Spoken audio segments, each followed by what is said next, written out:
All right, what is the difference between alpha and beta? When you see those terms written or said, I'm going to use one of the recent Barron's editions on the round table, which are 12 prominent individuals that they ask for macro views and for stock selection.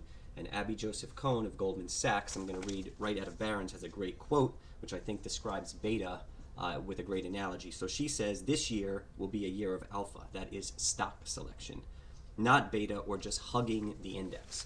So hugging the index is a passive way of investing. So investing in the S&P 500 or any kind of passive ETF or investment vehicle means you're going to perform with what the index is doing. If it's up 10%, your portfolio is going to be up around 10%. If it's down 20%, your portfolio is going to be down around 20%. Now, alpha, another name for alpha could be skill, is what you're usually paying a fund manager for. So if a hedge fund manager is up 12% in a year, that the S&P is up 8%, well, that 4% difference is the alpha or the skill that that manager produced to prove their worth for what they're charging you, right? Because they're outperforming the market. Instead of returning 8%, you got 12%, and then they take their fee, right? Now, there's also negative alpha. If that fund was up 4%, the market was up 8%, that fund manager underperformed by 4%, that's negative alpha.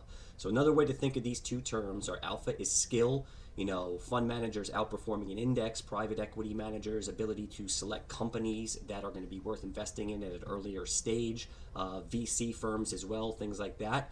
And then beta, what Abby Joseph Cohen says is hugging the index, is you're just latching onto the market and you're participating in whatever it is the market is going to do. And not that there's no skill in choosing those investment vehicles, it's just not any differential. You're not going to have skill above and beyond what the market is doing, which is alpha. So hugging passive, skill alpha, hope that clears it up.